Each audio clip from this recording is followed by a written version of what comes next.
Hello, Ryan. Welcome back to the podcast. Hi, mate. Thanks. Had a little hiatus there. Just Well just the done. one. That's okay. And timing wise, interesting because it's another chat TAP guest. So I'm glad that you've shown up for this one. Oh, okay. Very nice. It's gonna be hard to beat the last one, but that's Y- okay. Yes, it was great welcoming back Cheryl. Well, I welcomed her back, but Yeah. we've got another guest today. Let me give you three clues first and then tell you a little bit about her. So, clue number one, there is an iconic blue Mustang sculpture near the main road into the airport. It is rumored to be cursed. Its sculptor, Luis Jimenez, died in a freak accident while creating it when a piece of the 9,000 pound sculpture fell on his leg and severed an artery.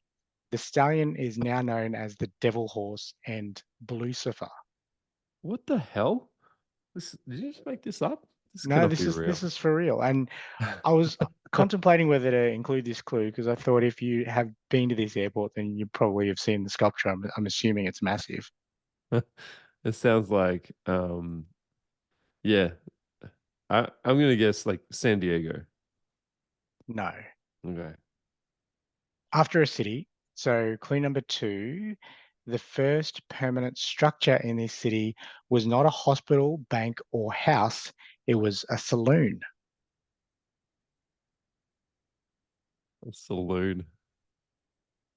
Wow. Los Angeles. No. Okay. Third and final clue. It's not a, I think that's an all right guess. Third and final clue. In 1902, the police at this city union station started enforcing a no kissing rule on platforms because it slowed down the trains.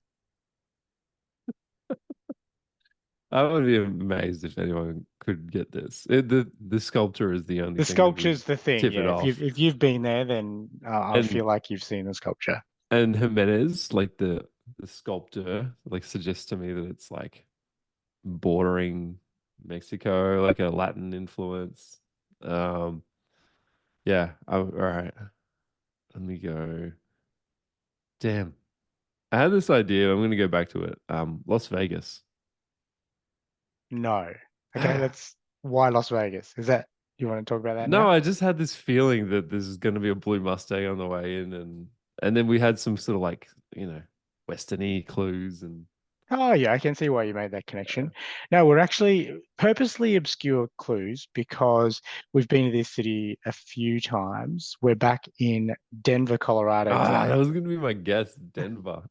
If you had said we've been here a few times, Denver would have been the Yes, one. yeah, I thought so. So I purposely held that in the back Wow, pocket. that's cool. So our guest today is a certified health and wellness coach who empowers her clients to transform their lives. She helps her clients through her lived experience. At an age of 19, she was almost murdered. It's a returning guest, right? Do you remember who or do you have a guess of who we're going to be talking to welcoming back today? Yeah, is it Tamara? Yes, it is Tamara And I even got Fox. the pronunciation right, but You did. Well done. So Tamara Fox, we welcome her back for another chat TAP. She comes back in this time as a professional. Previously, she came back as a guest talking about her brother Isaac and her dad Jeffrey. Um, just for reference, episode 44 for Isaac and episode 51. Her dad Jeffrey. She spoke about those two people. So this time as a chat TAP guest, welcome back from Denver, Colorado, Tamara Fox. So welcome back to the Remembering Them podcast, Tamara. We've had a slight name change since you've been on last time. Thank you for coming back as a chat TAP guest this time, professional. Yeah, thank you both for having me. And glad to hear Ryan somewhat guessed it right. Did he pronounce my name correctly? I am curious. He did. He did. He yeah. was very purposeful And I with was that. so proud of myself for that too. Yeah. But I was not like 100% on that either. I was like, I think it's Tamara, not Tamara. Yeah, yeah.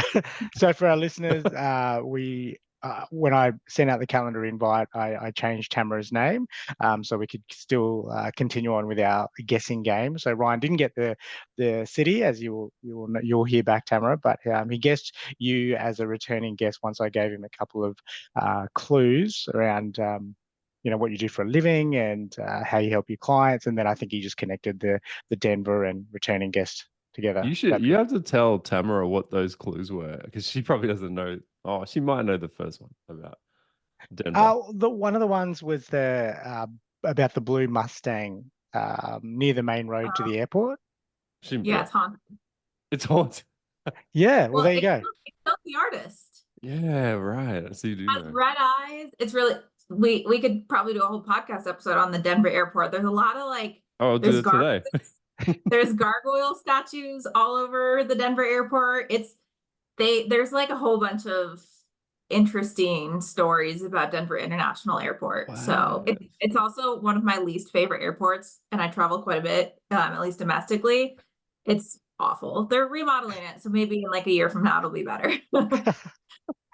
Wow, that's crazy. Oh, well, there you go. So Tamara, I'm assuming a lot of the locals know about it.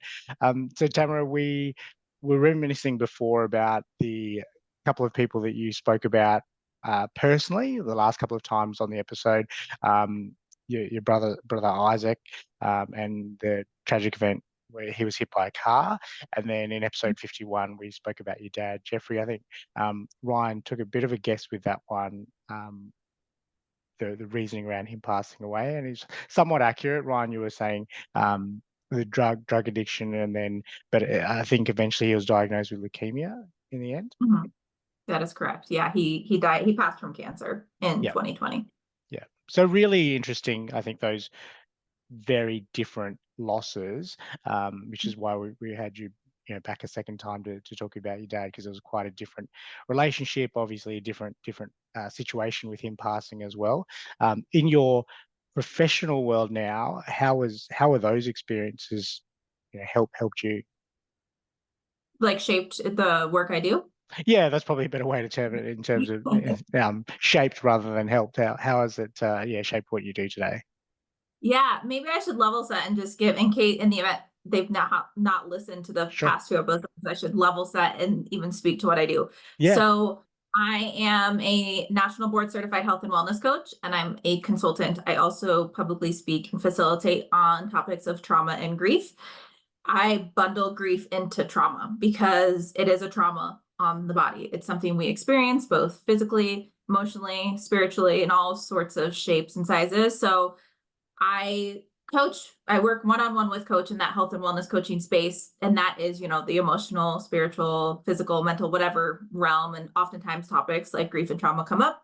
I also work larger with organizations, consulting, training, and speaking on. I have a training in general just called Let's Talk Trauma, because at least in the States, I'm not sure if Australia is the same. As a society, we are afraid to talk about death, even though it's one of the two things that is inevitable in life. The only two things in life that are inevitable are being born and dying. Yet in the States, especially here, we don't talk about death. We're afraid. Our support around death is sad, to say the least, from companies, and organizations just don't know what to do with it, and they ignore it. And as a result, people just feel worse, as I'm sure you've both experienced. So that's what I do on an organizational level, is training managers what to do when somebody on their team experiences loss, consulting with larger organizations to look at what support are you offering your team when they're going through something like death, grief, dealing with grief, or any type of trauma. And then I also publicly speak on it. I actually did a talk last week, and the title of the talk is Let's Talk Trauma. Teaching just anyone who wants to show up for those public events, whether free or paid for, to attend and listen to how do you support people through life's most difficult times. Mainly, I do focus those talks on grief and how the two deaths, my brother and my dad's in particular, have helped me in that work. Is I'm speaking from a place of experience, not just training. I know when I have seen folks who are just really well trained and educated in a space, and it's not as personal, it's harder to relate to that person. So I found that it helps me because people can relate to what I'm sharing. I actually looked back when I was prepping for the talk last week. I've experienced 9 deaths in 9 years as of 2024. So from 2016 to 2024. So we've got a couple more episodes if you need help there. But from 2016 to 2024, I've had 9 deaths. So just talking with folks about, like, it's something I can understand, I can relate to, and I know how it physically impacts the body. And where most people send flowers and then forget to ask you how you're doing a year, 3 years, 6 months, whatever that date may be later, or ask you on the anniversary of the death date or the birthday, like what to do, people just avoid it altogether. And I work with people to help them understand we can't just pretend that the death hasn't occurred long after the death has occurred. Are they all friends and family? Like, it's a lot of people. So 2 of them are dogs, but I definitely include... man, that definitely counts. Yeah, I mean, one of my dogs, so I spoke with you both briefly about in 2011, I was almost murdered when I was 19. Yeah. I got a dog, a German Shepherd, shortly after that for protection, less than 3 months after. She died, so my dad died April 4th, 2020. She died March 21st, 2021. And then Isaac died March 18th, 2022. So within a 2-week span in 3 years, it was like, so out of all of those deaths, the 9 that I shared, all were family except for the 2 dogs I mentioned. And then one of my best friends was killed in 2022. Oh, boy. But in the US, I don't know how Australia is, most organizations don't recognize pets and friends under bereavement leave policies. So like when my friend died, most typical standard American companies, I get to use my paid PTO to honor that person's death. There's nothing that the company's standard do to support that. Do you know, Mark? So that's going to change. Yeah, I don't know. I believe it's the same here. Pets and friends. I'm not sure if it's different company to company. I think it's down to company policy, but for the most part, I've been in a number of organizations and I've always seen it immediate family that the bereavement leave, I guess you can take bereavement leave for that. But yeah, you're right. No, I've never seen pets, never seen friends. That's your personal leave. And similarly over here, Tamara, I believe that the attitude's very similar. It's people don't talk about it. People don't know what to do with it. How do I support people? So it's very interesting, and it's something that I think we need to be aware of and talk about, because as you said, there's the 2 certainties. So how do you break into that and start that conversation, and do people, do companies approach you, or is it an awareness thing? How does that happen? Yeah, so I do work with some international companies. Europe seems to be the most progressive in this space, I will say. The States is definitely behind. I think I have one client that may have a couple employees in Australia, but I'm not working with as many in Australia. How it typically happens is I do leadership development and culture consulting for organizations. So oftentimes we get hired to do leadership development, culture consulting, or I'll be one-on-one doing some type of coaching, whether that's health and wellness or leadership coaching with some type of leader or executive. And they'll either share with me a situation like I experienced a loss, or a team member experienced a loss, and we'll start to unpack it. Or often we're working with organizations on the larger scale cultural initiatives. And when I say culture consulting, that's how do we keep employees engaged, retained, productive? How do we create cultures where people want to work instead of where they're forced to work for 40 hours a week? So that's what we're doing on the culture consulting side. And that's often when we're working with leadership teams something will happen within the organization, and then they'll say, oh, we need to do something. It's typically reactive. We don't yet see organizations or leaders coming to us on a more proactive approach, asking, how do I prepare and equip my managers and teams to be able to support an employee through grief? It's often they'll come to me and say, so-and-so on our team passed away or committed suicide. What do we do? And they have no idea what to do. So something typically pretty extreme has to happen before organizations are willing to respond, which is unfortunate because I see them just wanting to be reactive. I think a lot of I don't know if it's fear, like there's just that we don't want to be the first to do this, or they just don't realize they need to do it. businesses, especially business owners and leaders, are dealing with so many competing priorities. This is often not the first at their list unless it's impacted them personally and they're like, wow, I wish people knew what to do. Yeah, I think they're probably just hoping everyone can figure it out themselves and then they don't have to do anything, right? And then it's the last resort if they have to, Yeah, outsource or they lose someone, like somebody will leave the company because they're not getting the adequate support. Like I can't tell you the number of people I've spoken with doing this work who will share with me, yeah, I lost my sister or my brother and my manager didn't even acknowledge it. Or my team acted like nothing was wrong. And I can't work, like people will say, I can't work in a place like that. I can't work in a place where people pretend like something that big in my life didn't exist. America definitely seems harsher in that regard to Australia, I think. Because I mean, it also couples healthcare with health insurance with employment, which is interesting. And I don't know, it just seems, and you only get like 2 weeks of annual leave effectively. It seems like the the whole system is like there for like capitalism or like the employer to really profit or you kind of do what they want. But the government here sort of intervenes a little bit more and we get more leave, we get different things. It just sort of seems like, yeah, maybe I feel like in general it would be harsher over there in terms of support in general. It is. So one of the biggest thing I talk to organizations about is just getting their managers trained, because the number one reason I think this is a global statistic. I know it's a statistic in the state. The number one reason that people leave jobs is because of their managers. So when their managers don't know what to do to support them through something that is probably one of the most difficult things they'll ever experience, they're like, why would I stay here when I'm invisible? But yeah, the average, that's part of the talk that I typically do, or the speaking, is the average company offers, at least in the States, starting paid time off is 2 weeks per year. So that's 10 working days. So I use myself as the example of, okay, I've had 9 deaths in the last 9 years. So if I were to need, which as you both very well know, like you sometimes need to take time off for grief unexpectedly. Like this year, as my brother's death date was approaching, his death date was March 18th, 2024 for the 2-year anniversary. The day before that was a Sunday. I was at the gym and I just started crying.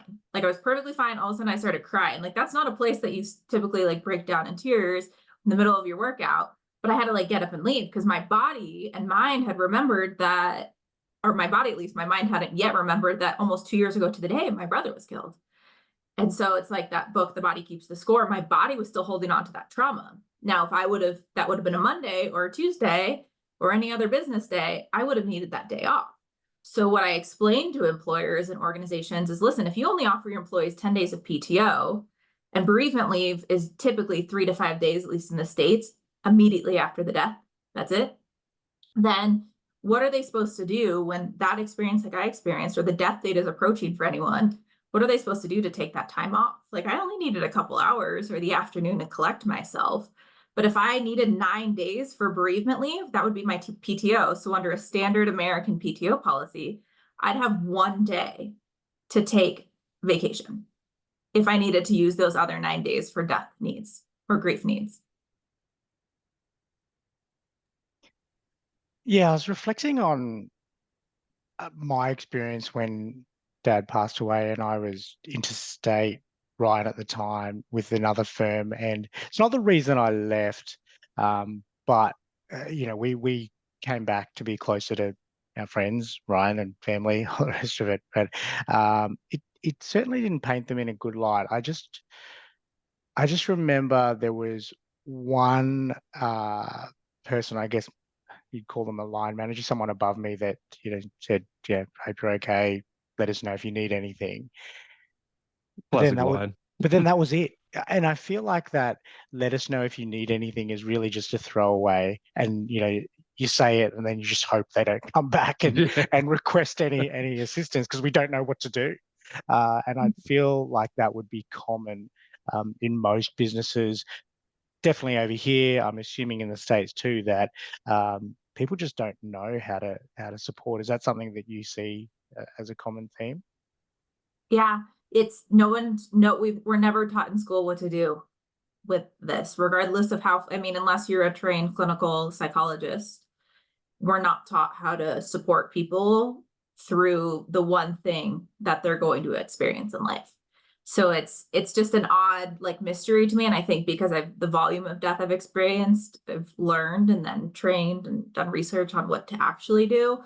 But I see that all the time. I'll interview people and do my own research within organizations I'm working with, asking employees at all levels, what did your manager do? What did the organization do? And often it's the let us know if you need anything, or the typical response is, in the States, we have a lot of employers have EAPs, employee assistance programs, which is like a counseling option. They'll be like, oh, well, our benefits have an EAP, or we offer bereavement leave, or have you talked to HR? Instead of, how can I help you? Or what can I do as your manager to support you right now? And they don't ask that question again in 6 months or on a monthly basis when they're meeting with their team member, because they're afraid of what that person's going to say. And when I've actually asked people what they would have asked their leaders and managers for, often it's not much. It's, I need the afternoon off, or I need an extra day to honor the death of my brother. Like, it's very minimal things that employers could support and easily provide. But instead people leave, which the statistic for that is it costs 2 to 4 times their salary to replace them. So it's even more expensive to not support them than it is to just help them through. Like, the last thing anybody wants to do, I'm sure you both can relate to this, but the last thing I ever wanted to do while dealing with death is find a new job. That's the last stress anybody needs on themselves. And that's often what people are resorted to do because they feel like alone, or they feel like their manager doesn't care because they get this canned, let us know if you need anything. And they're like, well, they actually don't care. Like, they're telling me that because they have to, or that they don't know what else to say. And I definitely share with organizations, I don't think managers and leaders need to be trained therapists. They don't need to be trained grief experts. They don't need to be trained coaches or consultants. They need to be trained to be emotionally intelligent enough to know how to have a real conversation with someone without creating risk for the organization, but also not closing doors to that employee that they don't feel supported. I think that, I know that the firm that I work in now do exactly what you said earlier. So we've got HR, we've got an employee EAP program. So if someone needs them, we'll just push them down that path. But we certainly don't have trained managers in that area. And I don't think you necessarily have to have the one person, but I think it's probably should be everyone is trained if this were to happen, regardless of whether you've experienced it personally yourself or not, that you know what to ask, you know what to say, you know how to support. What about from the employees' position? Are they, talking to the employees, do you find that they're afraid to bring that up, or they don't know how to bring it up because they maybe don't know that support is there, or they know it's not there? What are you finding on the employee side of the fence? Yeah, so it's across the board. And to that point around like managers being trained, I think, and the organizations we end up doing this with, we do train all of the managers, we do train all the leaders. Sometimes we even train employees, because you are more likely to share with your peers certain things for many than you are with your manager. Some have more comfortable relationships with those that are on the same like level as them. But when talking with employees and asking them, why didn't you share this with your manager, or what held you back from sharing more information with your manager? It's often they're afraid, or maybe they were in an organization prior where they saw somebody almost being disciplined for sharing something like this. When I did this talk last week, there's a gentleman in the audience this was a public event, so anybody could attend. There's a gentleman in the audience who said that he spoke with a friend who was afraid to share that they had experienced a personal loss, because they saw somebody else get put, or they had been put on a PIP, which is a performance improvement plan. They had been basically disciplined for that in the past.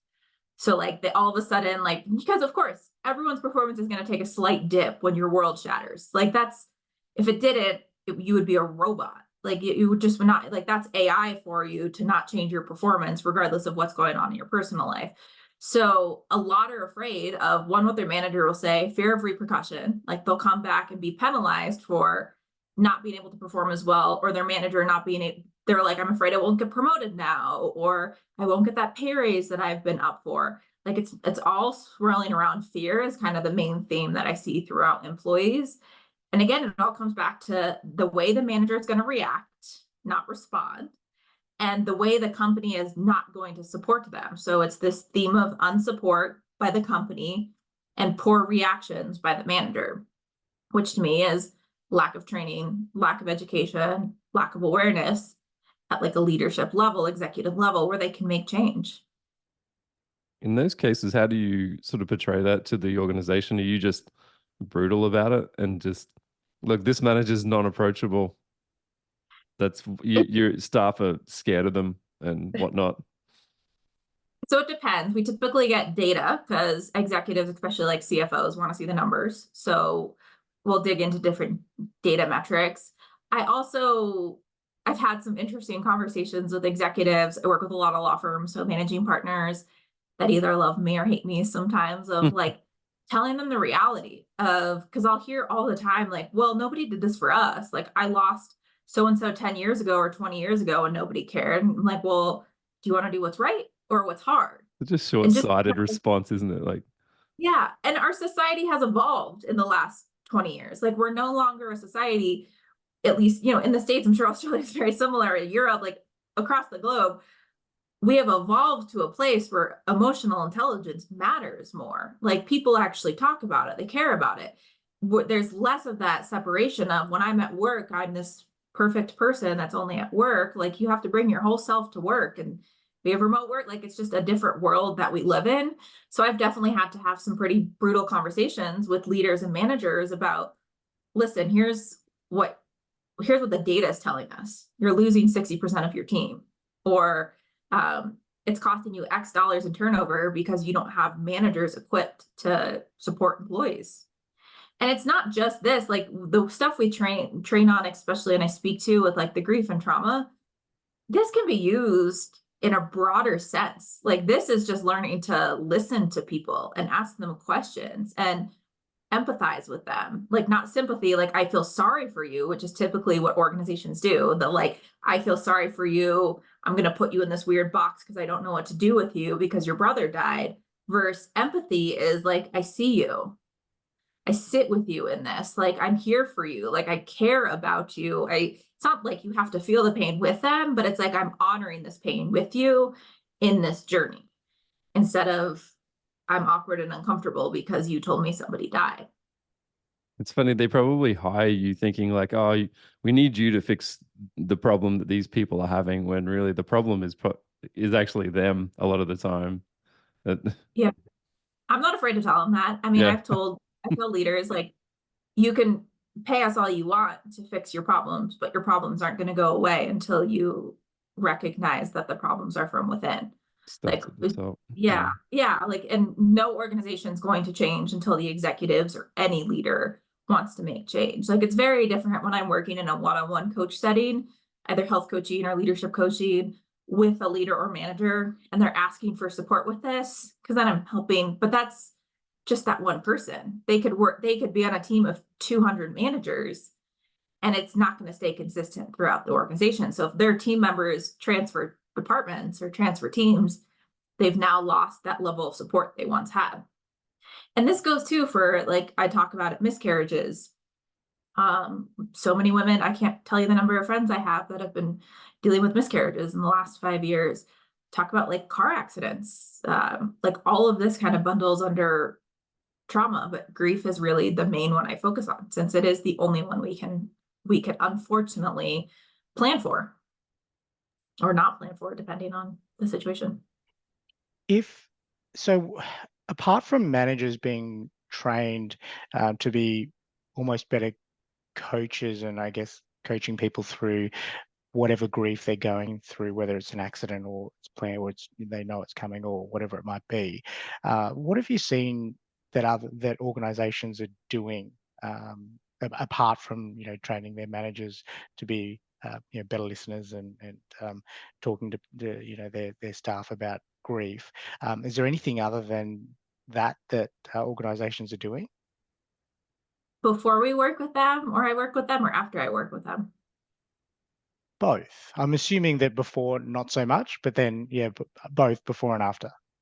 Yeah. Before, I don't really typically see much. I see that we offer an EAP, we have bereavement leave, and we have PTO if they need additional time off. That's typically what I see. After, the first thing I try to get them to do is look at their overall organizational policies or support. So bereavement leave. How do we create a little bit more flexibility in bereavement leave? I understand organizations maybe can't offer 10 days to every single person to be able to use how they need, but how do we build flex in order to support people that may need it? Like, for example, I use myself, like my brother died and 5 months later, one of my best friends was killed. So while I was still grieving my brother, under a standard policy, I wouldn't have had PTO to honor my friend. And I would have just had to use PTO or take unpaid time or figure that out. Like, I talk them through the situations. Like, is that really what you want to put your employee through? Granted, those are the exceptions, not the rule, but let's think about that. How do we create flexibility around that? Or I met a woman who shared with me that due to her religion, the body, like that had passed, the person who had passed, that body could not be transported alone. Somebody from the family had to transport the body.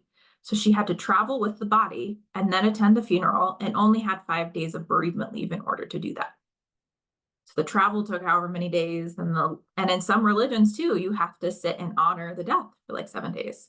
So that's, again, if they only have 3 days of bereavement leave, how are they supposed to do that? So I really get them to think at like the broader scale, like what changes can we make pretty quickly in the event that this happens tomorrow to somebody, and we can at least have more flexibility and support on, yes, there needs to be a baseline because organizations need to provide something, but what can we do to be flexible while not breaking laws and remaining as consistent as possible, but understanding that everyone's situation is going to be very different and everyone's needs are going to be very different. Second thing is this typically the training, talking about how do we train. But if we don't go there, it's often, let's have a conversation with the executive team of what does it even mean to be like a culture that cares, or an organization that supports people through this. Is this something they actually want to do? Is it not something they want to do? And so the changing kind of like at the organizational level, then the trainings, and then sometimes it's getting different tools or resources in place. I know some people that have some pretty amazing software that helps managers know what to do when they have an employee dealing with grief, that you can pull up their religion or figure out, did anyone send them like a card or food, or like who's doing what. Like, it helps you kind of manage all of that, the logistical pieces. So I'll give them some recommendations of some software companies they could talk to about adding those additional layers of tools and support as well, so that it's not just relying on the manager to be trained and appropriate, but giving them some backup too of, okay, what do I do now? How do I take this further? And those are pretty custom to the organization. And those are kind of the main keys. So again, or pieces like that, organizational changes through policies, structure, support, whatever that may be, then the training, and then additional resources, tools, et cetera, to have as they move forward.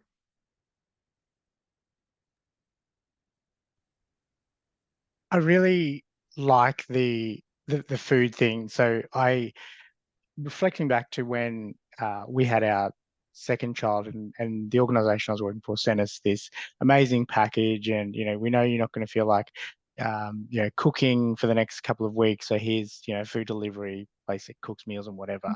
And you think, well, if someone in my immediate family dies, it's probably worse. Like, I'm not going to feel like cooking at all. So that just totally makes sense. Like, that sort of support, it's just interesting that we think about it from a birth perspective, but then when someone passes away, it's not spoken about, especially when it's immediate family. But then what about for when you're talking about whether it's a friend or it's an uncle or it's a pet, what are organizations building in something for that sort of grief as well? Some are, some aren't. I think it depends on where the leadership team is at and what they've experienced. Some are because they're recognizing that people need the space for that. I mean, I know I have my dog's name tattooed on my wrist, the one that I got her after I experienced one of the most traumatic things I ever went through. And I wouldn't have survived the next 10 years of my life if it wasn't for her. Like, I will stand behind that. Like, I needed her to sleep. I needed her to feel safe and protected. And then when she died, I stopped sleeping because for the last 10 years, I needed that. So talking with organizations about that, of like, yes, some people may not need as much time, but being aware of the title of the death, like the name of the person or the title that person held, is not going to necessarily dictate the grief that that person experiences. So I shared my dad's death. Like, that to me also hit me probably 6 months to a year after it happened, because I was processing so much trauma after he died. So I wasn't really in my grief yet. I was in this stage of like, oh, whoa, this is different. Like, here's all the stuff that happened and he said to me and I experienced, and I'm never going to hear that again. Like, I was processing all of that. And then about 6 months later, I was like, oh, whoa, my dad's gone. And I really sat in and processed the fact that my dad was never going to be able to walk me down the aisle when I got married. Like, those other pieces of it came up. And so, after I was probably fine. I was working and I kept going on about my day. Like, I just kind of processed and moved on in a different way. Where after Isaac died, my brother, I needed a lot more time. Like, I was not ready. And I still to this day sometimes need time, because nobody can expect a 25-year-old to die.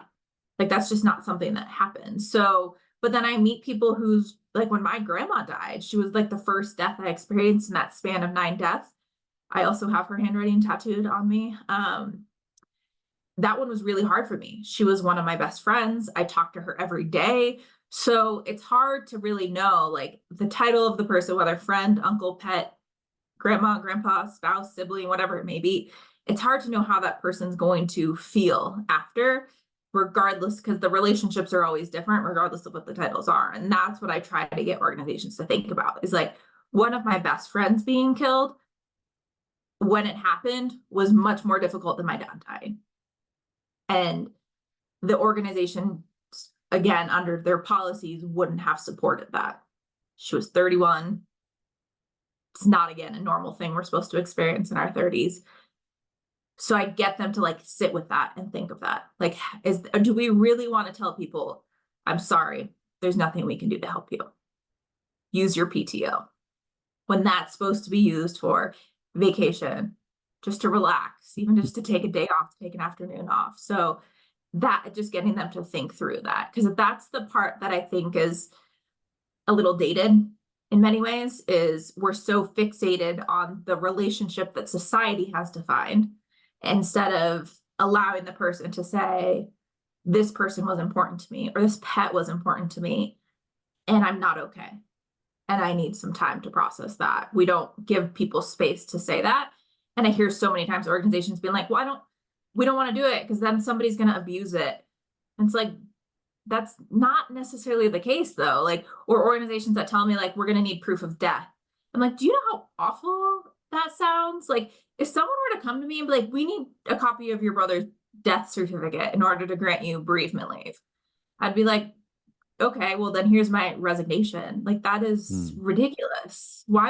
If somebody's lying about somebody dying, that's a bigger issue, and you'll find out anyway, and you can remove them from your organization at that point. That should not be organizations' fears, because people typically don't lie about things like this because nobody wants to experience it. It's not something you lie about. Yeah, I was going to say that about the organizations. Like, I hate to play devil's advocate for them, but at some point, like, they have to define in their policies, like, where do you draw the line for like giving leave? Two different things. And I guess for them, it's just easier / lazy to put a title on it. Yeah, it has to be immediate family or something like that. Organizations typically don't like to trust people to tell the truth, or go by their own gut feelings. It's the same reason they like them to come into the office every week instead of working from home, even though they're probably more productive because they're happier and they have more time anyway. But we just need to watch you, make sure you're sitting at your computer. So yeah, it sucks. I think that's a big part of like it, isn't it? It's just breaking down the fact that they need these these set boundaries as immediate family, blah, blah, blah. And just actually putting more trust in their employees to know this was actually worse for me, the death of my dog, than dad. And that's what we talk about with, so the culture work, a lot of what we do is the foundation of that is trust. Like psychological safety is a big word that's floating around in the inclusion space today. And for the past couple of years is how do we create these psychological safe environments? And when leaders tell me they have trust within their cultures or trust within their organizations, and that is a main theme or something they tell me is within the organization, then I'll say, okay, well, why don't you trust your employees to tell you what they need when it comes to bereavement? Because I can't speak for the two of you, but like when my friend died, I needed a couple days to collect myself. But then there were things that happened over the course of the next year that I also needed a couple hours here or there for. And same with my brother, like the 2-year anniversary of his death coming up, I wasn't even thinking, but the month of March popped up and I immediately felt more anxious and things just happened that were completely out of my control. And I've managed to not get fired from a job in the last 9 years or be on a performance like improvement plan or any type of like disciplinary thing. But I'm also not afraid to ask for what I need and advocate for myself. And most people are like, they're afraid to advocate for, I need this, or how do I get this? Because 1, they've either seen people mistreated, 2, they've been mistreated, or they're afraid.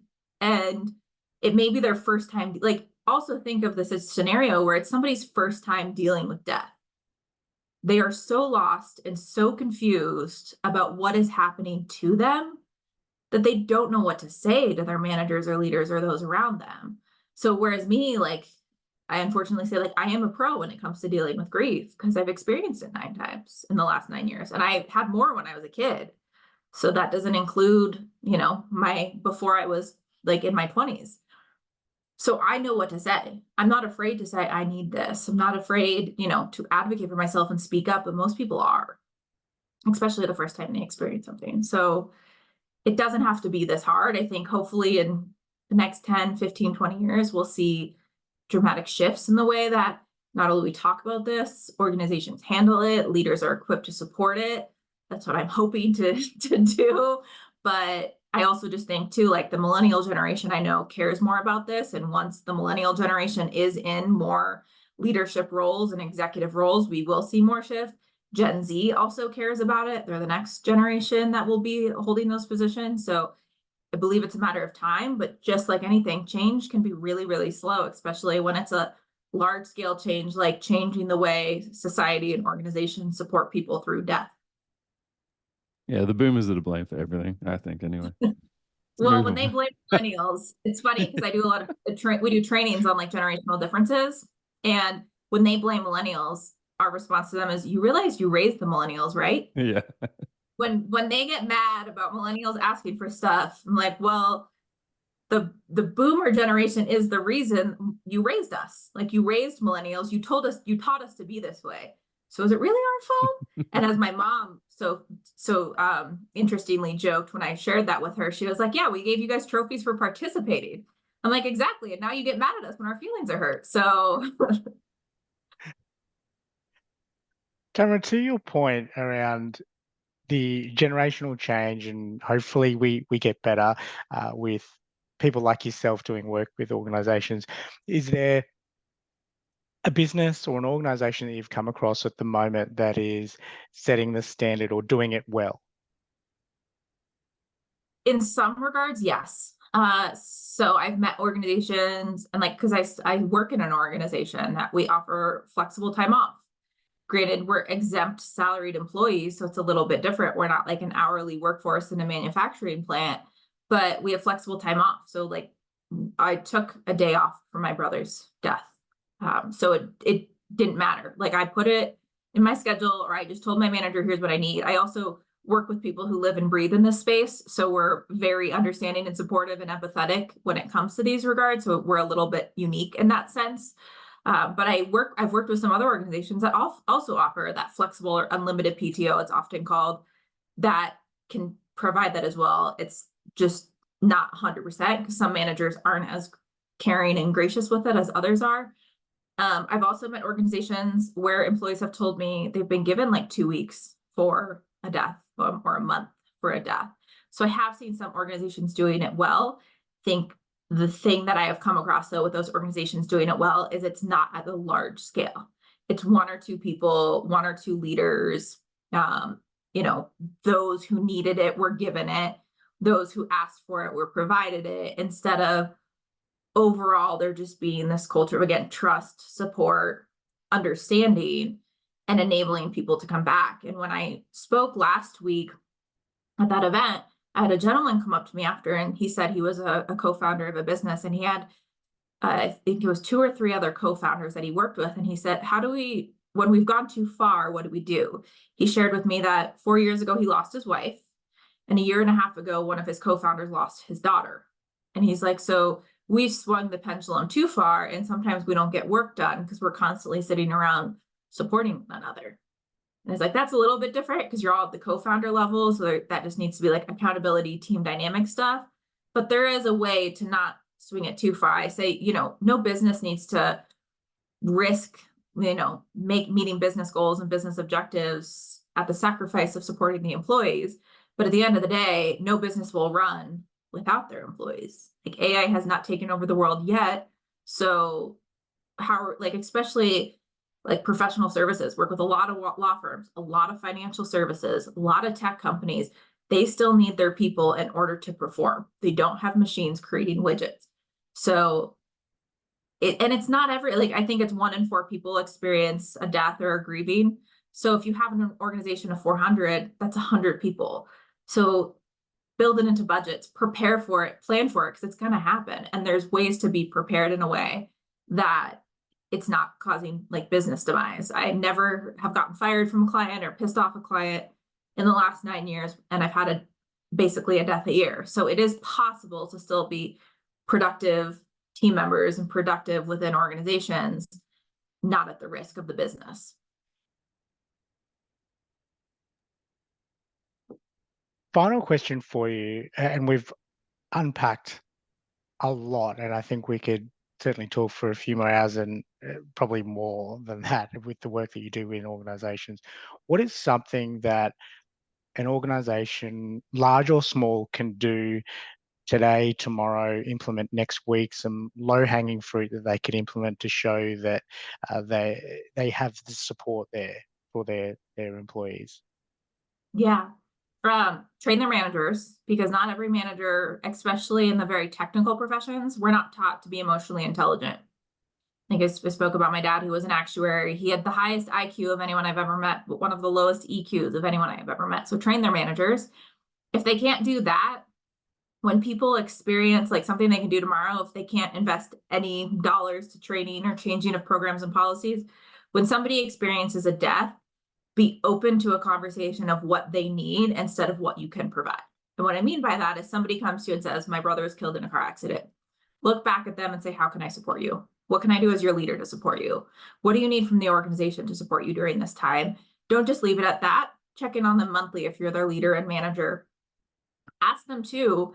I talked about in the talk last week, some of the kind of like the tips I gave away are, ask them how they would like their manager or leader to share their time off with the rest of the team and our clients.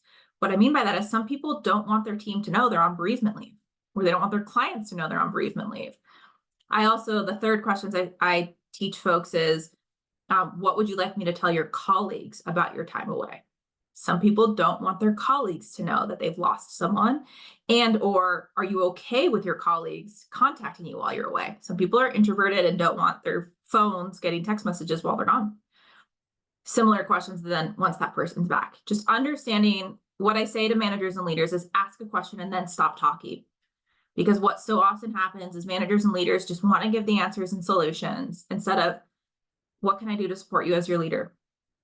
Stop there. And if the person says, I don't know, you can say, I'm here for you when you do. And sometimes it's the littlest things I have found when I talk to people about what their leaders did well. It's they listened. It's the littlest things that people remember, especially when they're going through grief. And then the check-in later, I really like that, because then it doesn't feel like a throwaway line, go away, and hopefully you don't come back and ask me how I can help. So I really like that follow-up, and those 3 simple things that organizations can do straight away is ask the questions, listen, and then also around, what messaging or how can we, how would you like us to tell this to, clients or the team, and then same when they're back. So really, really good tips. Thank you for those.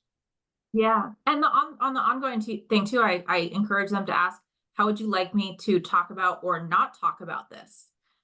Like a month later, just checking on, would you, if somebody were to look at me and say, would you like to talk about your brother? I'd say, yes, absolutely. Let's talk about him all the time. But I know plenty of people when they're dealing with grief, they don't want to talk about it. And that's okay. And I think that's the other thing too, is just ask them. Ask them what they want. Ask them how they want to talk about it, how they want to be supported, and let them articulate it. And yeah, as a leader, check in. Don't it's that thing of with grief, we let it happen, we respond right away, and then we put it on a shelf like nothing ever occurred, instead of recognizing and realizing that it's living and breathing within that person for the rest of their life. And what they're going to need is going to change. So why don't we talk about that instead of pretending like it doesn't exist? Absolutely. Well, Tamara, thank you very much for giving us your expertise today and Chat to a Professional series on Remembering Them podcast. We loved having you back a third time. There's plenty more there, so who knows? I'll have to come up with some really, really obscure clues for Ryan, if that is the case, that you'll have to help me with. But thank you for sharing us your professional wisdom and all the work that you're doing in the organization world. Obviously your lived experiences has helped you shape that, and you're doing some wonderful work. So thank you for sharing your bits of wisdom today. Thank you both for having me again. Hopefully see you both soon.